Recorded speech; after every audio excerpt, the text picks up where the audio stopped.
The sound it made was small, just a quick, dry tear, the kind of sound you might hear opening a letter or pulling a receipt from your pocket.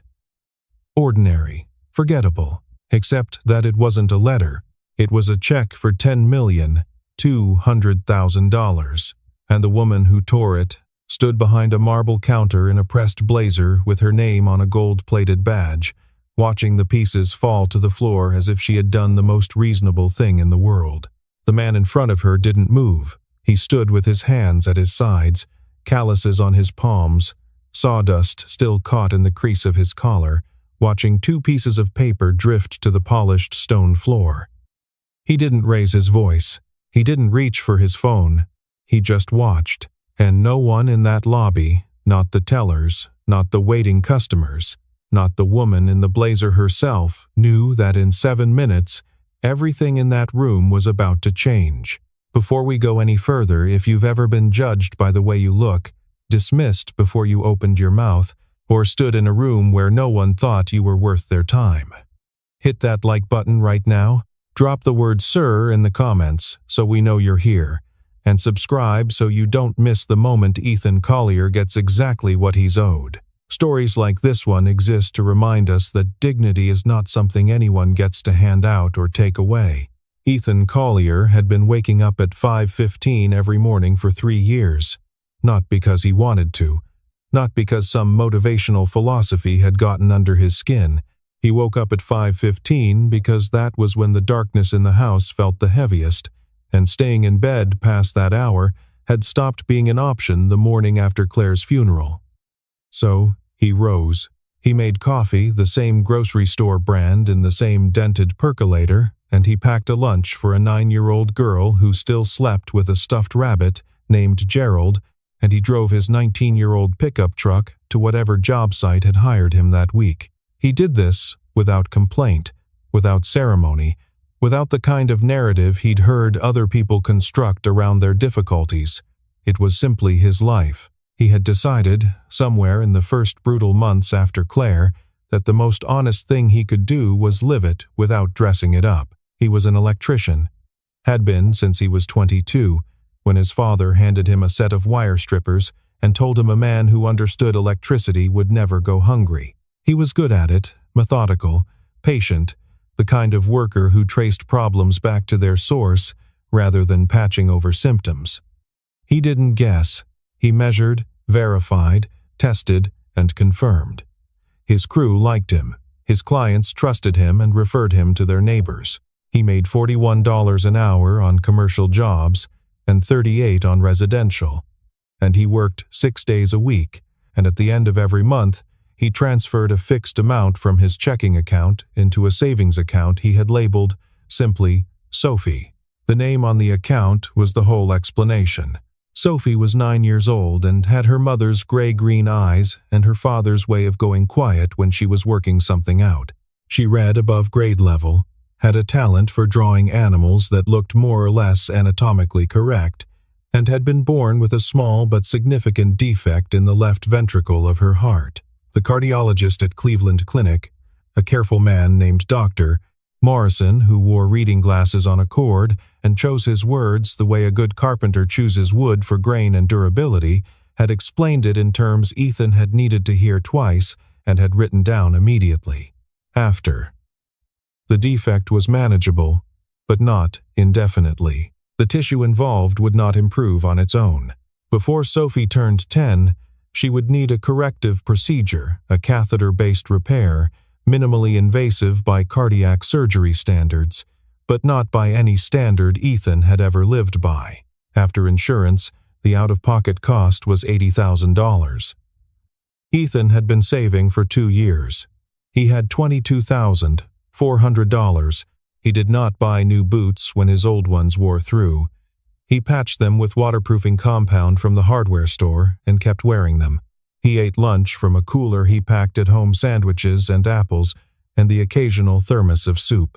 He had not been to a movie theater in 2 years, had not taken a vacation of any kind in 3, had turned down 2 out-of-town contracts that would have paid well because they would have required him to be away from Sophie for more than 2 days at a stretch, which was a cost he couldn't calculate cleanly enough to accept. He drove past Sophie's school every morning and counted months the way other men counted miles.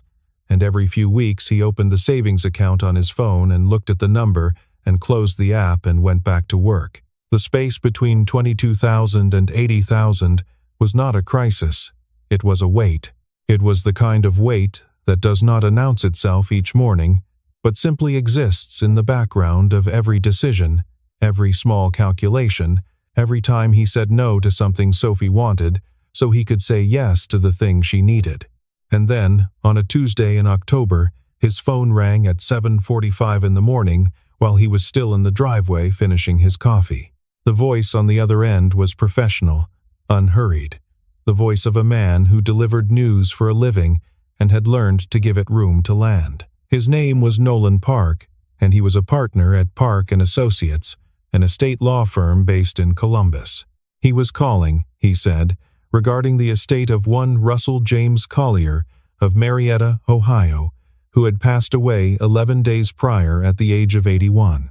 Ethan sat with the name for a moment.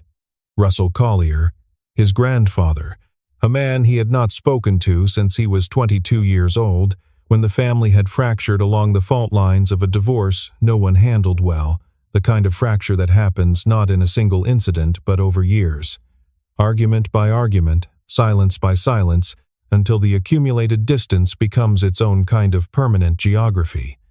Ethan's father had been the breaking point between them.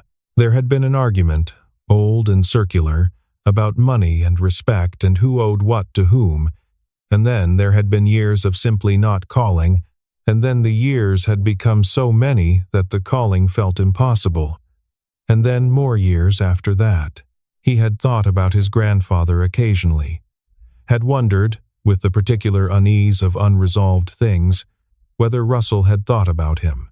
Nolan Park explained, patiently and without editorializing, that Russell Collier had left no other heirs. His only son, Ethan's father, had predeceased him by 6 years. His estate, which included a paid-off property in Marietta and 40 years of quietly accumulated investments in index funds and municipal bonds, and one commercial real estate holding in Athens County, had been formally valued and liquidated according to the will's instructions.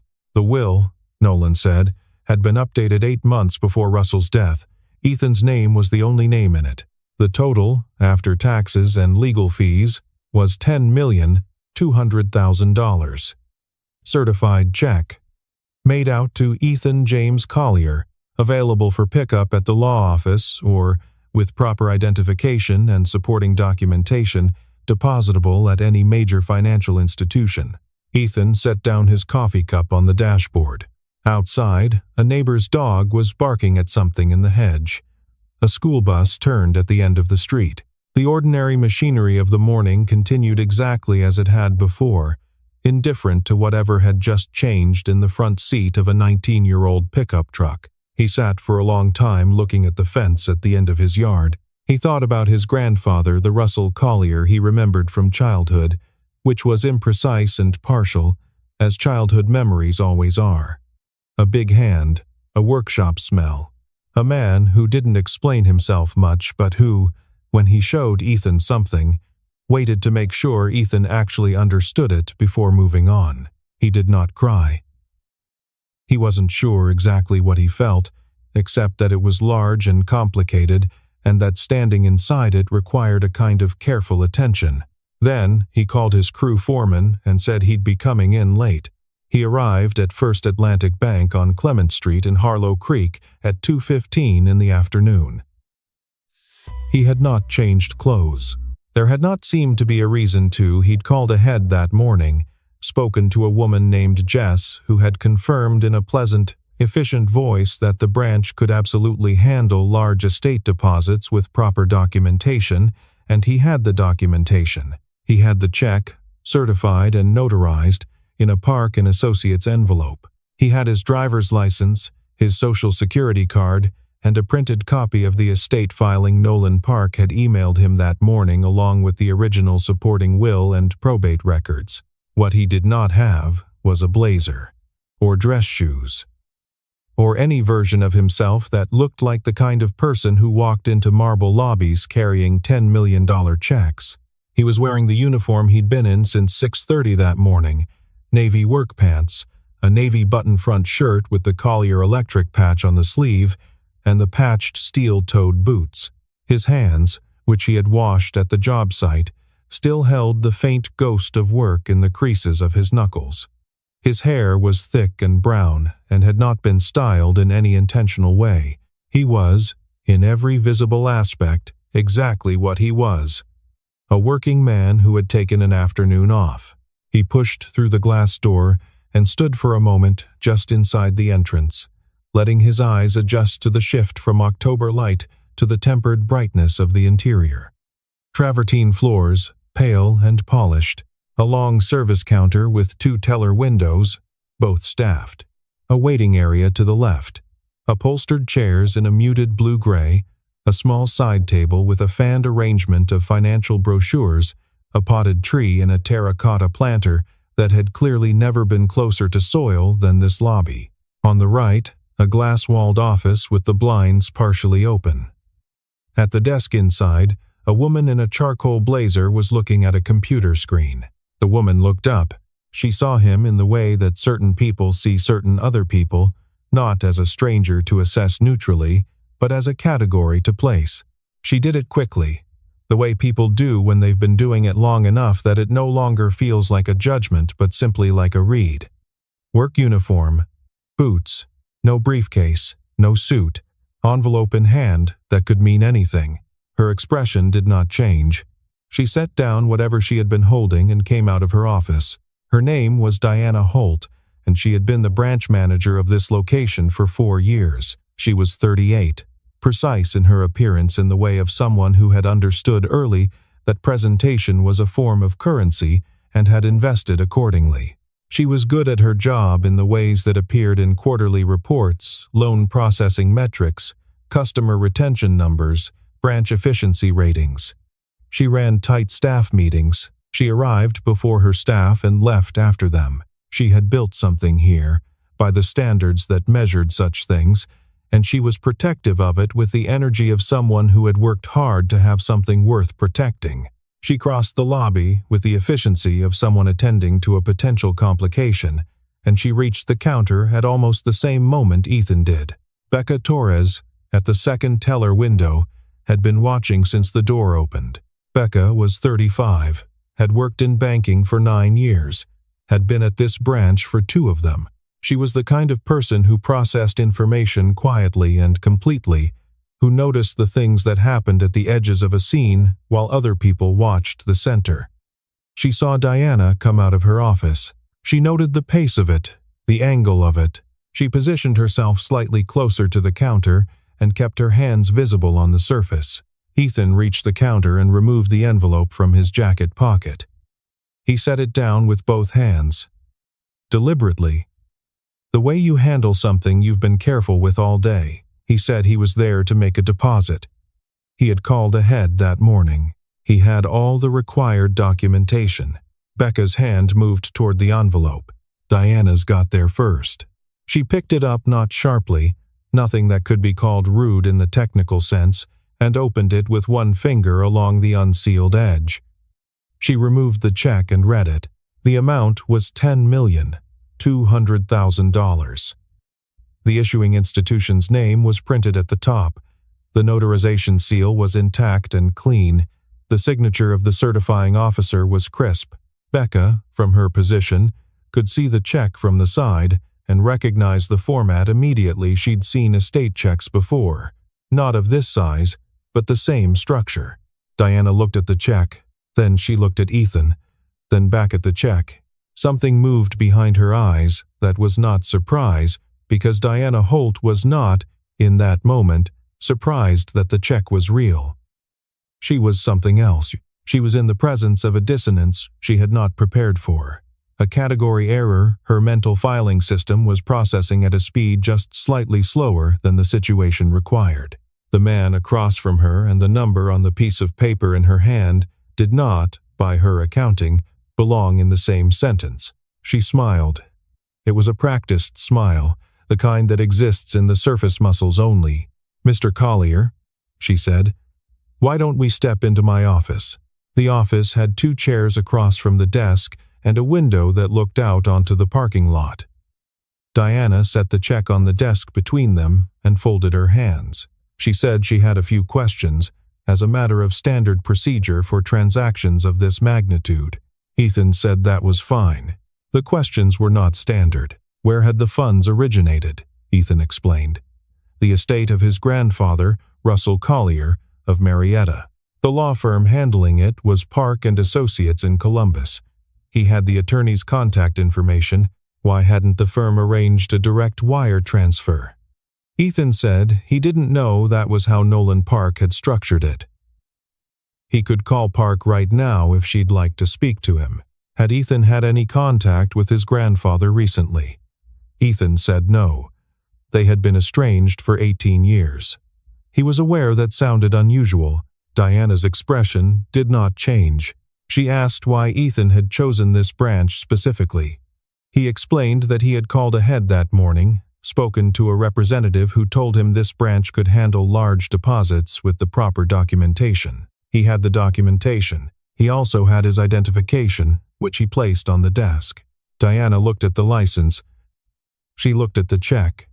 She picked up her desk phone and dialed. Ethan sat with his hands in his lap.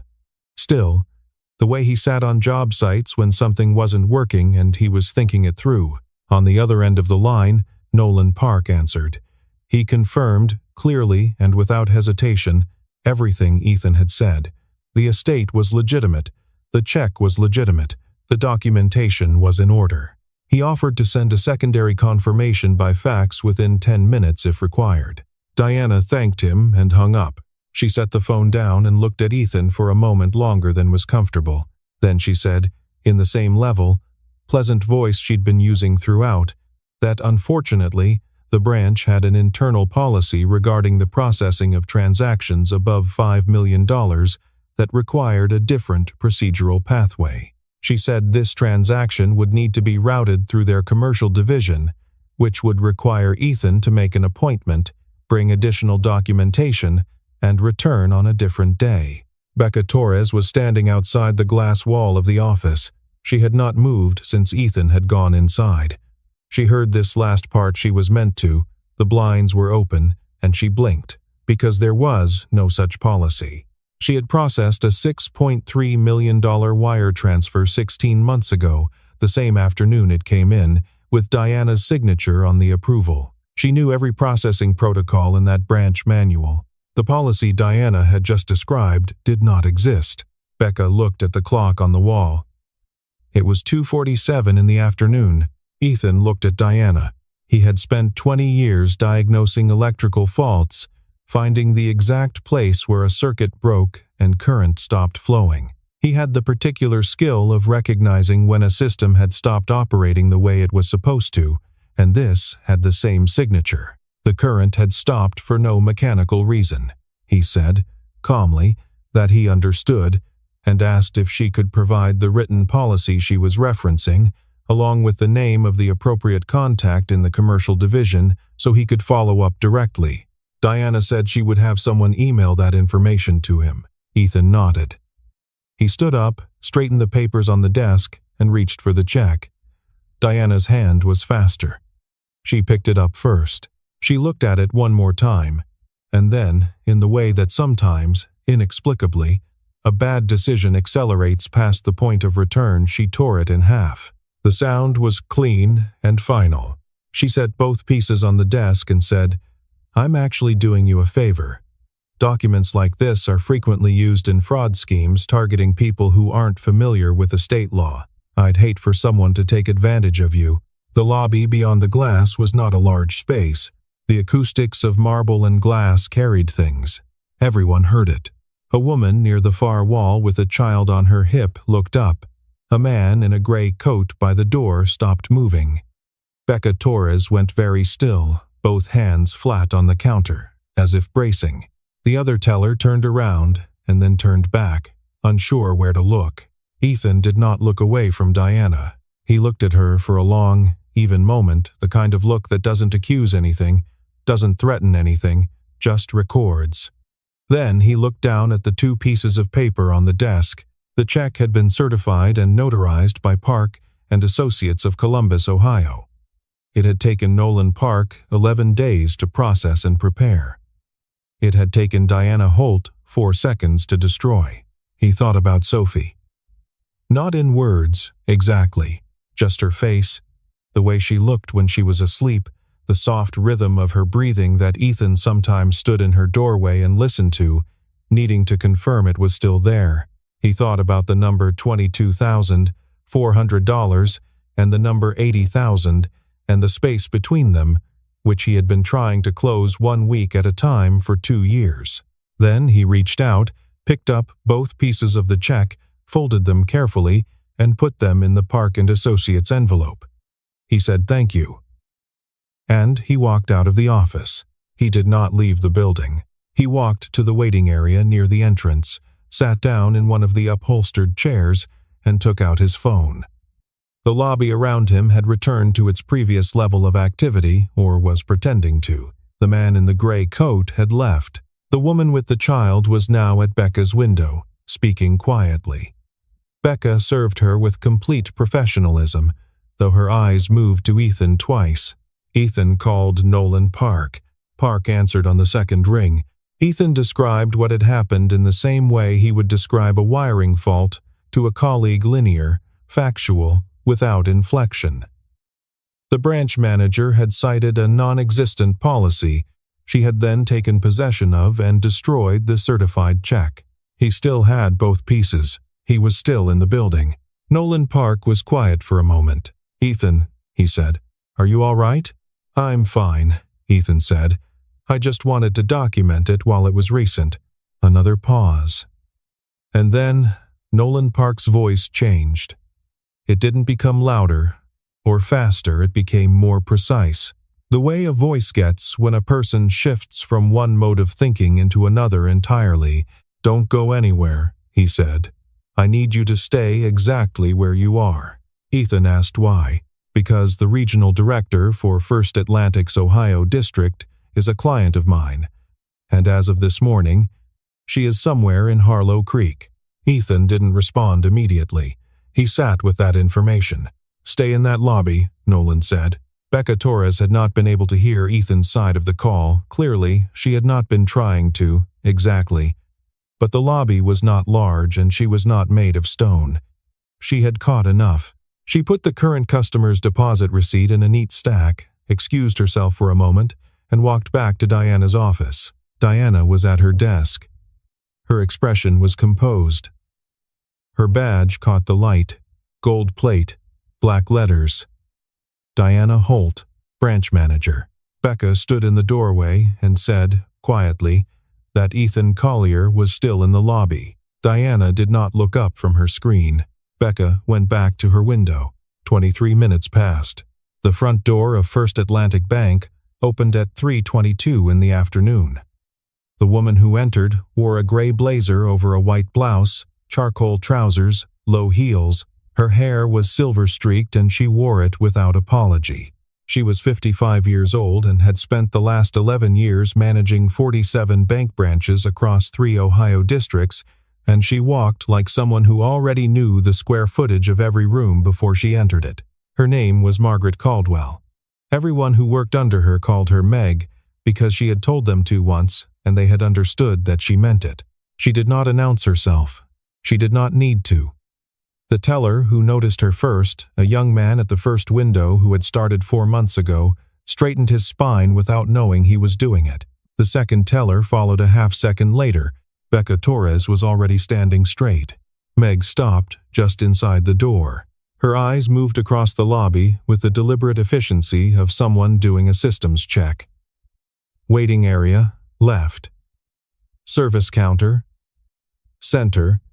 Glass-walled office, right. Corridor to back offices, far right. And in the waiting area, in one of the upholstered chairs, a man in a work uniform, an envelope on his knee, his hands resting on his thighs with the stillness of someone who had been waiting long enough that stillness had become a decision rather than a posture. She crossed the lobby and stopped in front of him. "Mr. Collier," she said. He looked up. She extended her hand. "I'm Margaret Caldwell. I'm the regional director for this district." She paused exactly 1 beat. "I owe you an apology for the wait." He shook her hand. His grip was firm, unhurried. Meg turned to the room, and her voice carried to every corner of it without her raising it. "Can someone tell me what happened here this afternoon?" The glass door of the back office opened. Diana Holt stepped out. She had heard. She was good at many things, and one of them was reading the temperature of a room, and this room was far below anything she had prepared for. Her expression was composed, but her composure had the quality of something being held in place by considerable effort rather than by ease. She saw Meg. The two women looked at each other across the lobby. Meg said, "Diana."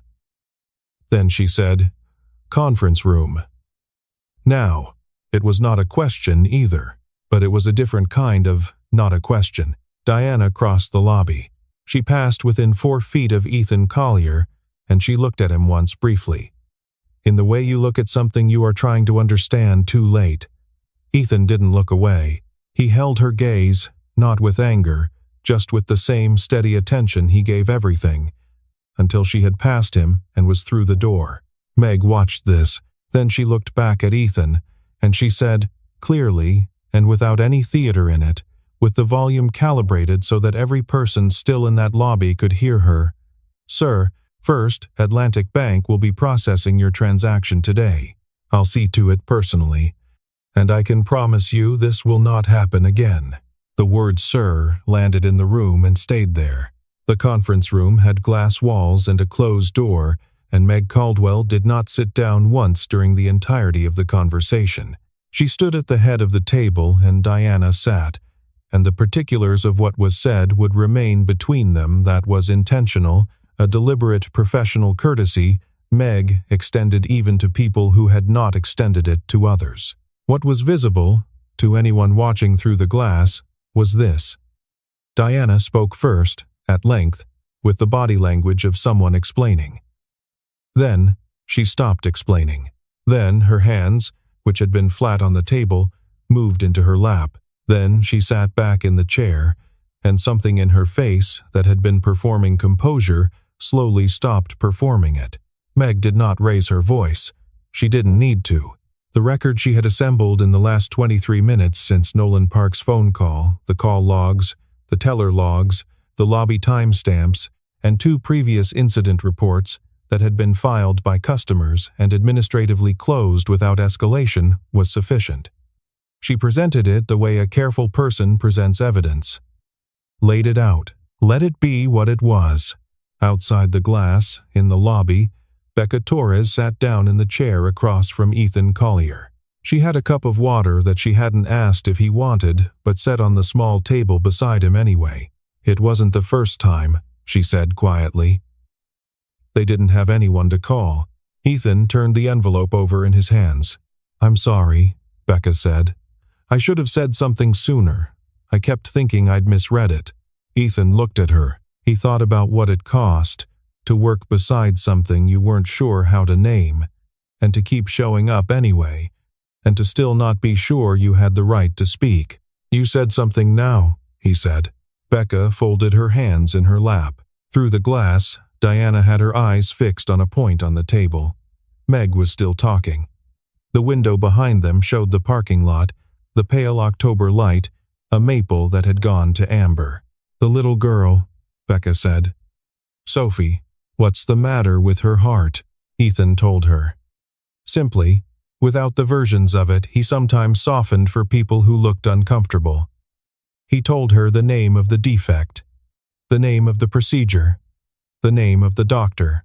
He told her what the number was after insurance and what number he had, and what the distance between them had felt like to carry for 2 years. Becca nodded once, then didn't say anything, because there was nothing useful to add. The conference room door opened at 3:51. Meg Caldwell walked out first. She crossed to the service counter without looking at anyone in the lobby and spoke briefly to Becca. Then she looked at Ethan and gestured toward the second teller window. Diana Holt came out a moment later. She no longer had her badge on. It was a small thing, she had removed it before coming out, quietly, which meant she had made a decision in that room that she was still processing. She walked to the back corridor and did not look at Ethan as she passed. At the service counter, Meg Caldwell pulled a chair from behind the desk and sat beside Becca Torres. In 17 years at this institution, no regional director had ever sat beside a teller to personally oversee a transaction at the service window. Becca later said it was the least ostentatious power move she had ever witnessed. Meg set the 2 pieces of the certified check on the counter. "Let's get these photographed first," she said. The process took 21 minutes from start to finish. The check number was entered. The issuing institution was contacted for secondary verification, the estate filing and notarization were reviewed, and the account receiving the funds was confirmed. The amount, $10,200,000, appeared on the screen in black numerals that looked like all truly large numbers, slightly unreal. Ethan looked at the screen. He was quiet for a moment. Then, he unlocked his phone, opened the notes application, and typed 4 words. "Call Dr. Morrison tomorrow." Sophie. Meg saw it. She didn't ask. She glanced at the screen and then back at the counter. And there was a quality in her expression that wasn't pity, it was something older and more tired than pity, the recognition of what a person will endure when they have something to protect. Ethan signed the deposit confirmation. Becca printed the receipt and slid it across the counter. Meg took a document from the folder she had brought in with her and placed it beside the receipt. It was a formal complaint form. His name was pre-printed at the top, with the date and location, and a summary of the incident. Someone had been thorough and quickly. "I need you to sign this," Meg said. "Not to pursue anything. You're under no obligation to do anything beyond this, but there were others before you, and there may be others after if there's nothing on record. This makes it real." Ethan read the form. Then he looked at Meg Caldwell, this woman who had driven to Harlow Creek for a client meeting and walked into something she hadn't planned for, and dealt with it with the particular precision of someone who understood that the mechanics of fairness require maintenance. He signed it. Diana Holt walked out of the back corridor at 4:07 in the afternoon. She was not wearing her badge. She carried her coat over one arm and her bag over the other, and she walked through the lobby with the contained, careful movement of someone who was holding a great deal very close. She paused at the edge of the waiting area. Ethan was still at the counter, receiving his final paperwork. He heard her stop. He turned. They looked at each other from 10 feet apart. Diana Holt was 38 years old and had worked very hard to become the person whose name was on that gold-plated badge, and standing there without it, she looked like someone who was just beginning to understand what she had used that work for. The expression on her face was not something she would have let anyone see an hour ago. It didn't have a clean name. It was not guilt, exactly. It was something more foundational than guilt, the particular vertigo of recognizing yourself in an action you would have attributed to someone else. Ethan looked at her for a moment.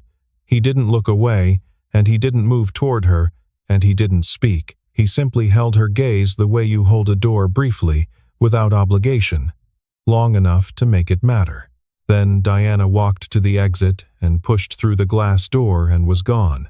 Becca Torres watched the door settle closed. She turned around and found Ethan watching the same spot. "She's not all bad," Becca said, quietly. "She just forgot that for a long time." Ethan was quiet. He folded the receipt and put it in his jacket pocket, in the same place where the Park and Associates envelope had been that morning. "I know," he said. "It was not absolution. It was not forgiveness. Either, at least, not the kind that requires a ceremony or a conversation. It was something simpler than that, and more durable. The recognition that the people who do the most damage to us are almost never made entirely of the thing that damaged us, and that carrying that complexity costs less than refusing to." He picked up his jacket from the chair, nodded to Becca, and nodded to Meg Caldwell, who was still at the counter doing something administrative, with a kind of methodical thoroughness that suggested she would be there for a while yet. He walked out of First Atlantic Bank at 4:14 in the afternoon. The October air outside was cold and smelled like leaves and rain coming. He stood on the sidewalk for a moment, envelope in his pocket, receipt in his pocket, and looked up at the sky, which was the pale gray-white of late autumn, and took a single long breath. Then he got in his truck and drove to pick up Sophie from after-school care. 6 weeks later, on a Monday morning in the third week of November, Sophie Collier came out of a 4-hour cardiac procedure at Cleveland Clinic with a repaired heart, even breathing, and a recovery prognosis that Dr. Morrison described, with careful understatement, as excellent. She was in the pediatric ICU for observation, then a standard room, then asleep in a way that had a different quality than her previous sleep, easier, deeper, some low-level vigilance, finally standing down. Ethan sat in the hallway outside her room with his back against the wall and his legs out straight and his hands resting open on his thighs. He had been awake since the night before. He would be awake for several more hours. He did not mind. He cried at some point in the mid-morning, not dramatically, not with warning, just the way a thing that has been under pressure for a long time finally releases when the external pressure is gone. No one was in the hallway. It didn't matter either way. 3 days later, a card arrived at the house on Maple Street, a plain white envelope with Ethan's name written in careful, even handwriting, no return address initially visible, then a Columbus postmark. Inside was a single card with no printed text. On the inside, in the same handwriting, was one sentence. "Hoping Sophie is doing well. Thank you for signing that form." It was signed, M. Caldwell. Ethan stood in the kitchen and read it twice. Then he walked to Sophie's room. She was home by then, propped on pillows with Gerald the rabbit and a glass of orange juice, watching something on a tablet, and he put the card in the small wooden box he kept on the nightstand, beside a photograph of Claire taken the summer before the accident, her hand shielding her eyes from the sun. Sophie asked what it was. He said a card from someone who had helped them out. She asked if it was nice. He said it was. She nodded and went back to her tablet, and Ethan sat at the edge of her bed for a while, listening to her breathe. 3 months after the afternoon at First Atlantic Bank, Becca Torres was in Columbus for a training conference.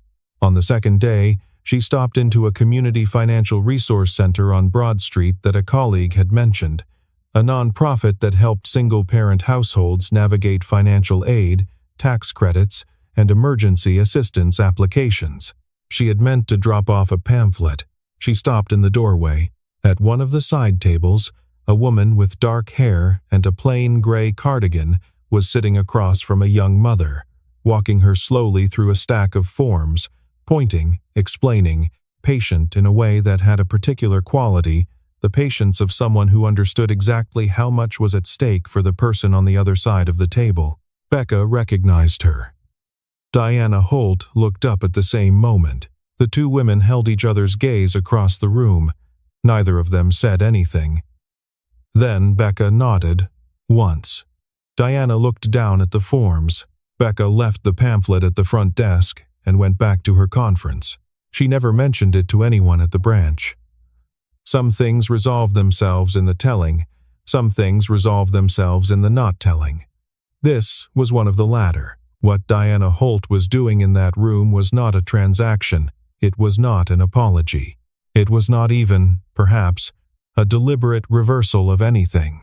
It was simply a person finding their way back to something they had misplaced, some original version of themselves that had gotten covered over, layer by layer, by the accumulated weight of performance and position and the particular fear of being caught not knowing what you were supposed to know. The check had been $10,200,000. The surgery had cost $80,000. The rest sat in accounts that Ethan managed with the same methodical patience he brought to everything. No sudden decisions, no performances, no version of wealth that required an audience. He was still an electrician. He still made coffee at 5:15. He still drove Sophie to school and ate lunch from a cooler. But when Sophie laughed now, when she ran across the backyard with a recklessness she had not allowed herself before, When she chased something or climbed something or simply breathed hard without stopping to listen to herself, Ethan let himself watch without fear. He let it just be what it was. A girl, running, alive. That was the whole story. Everything else was detail.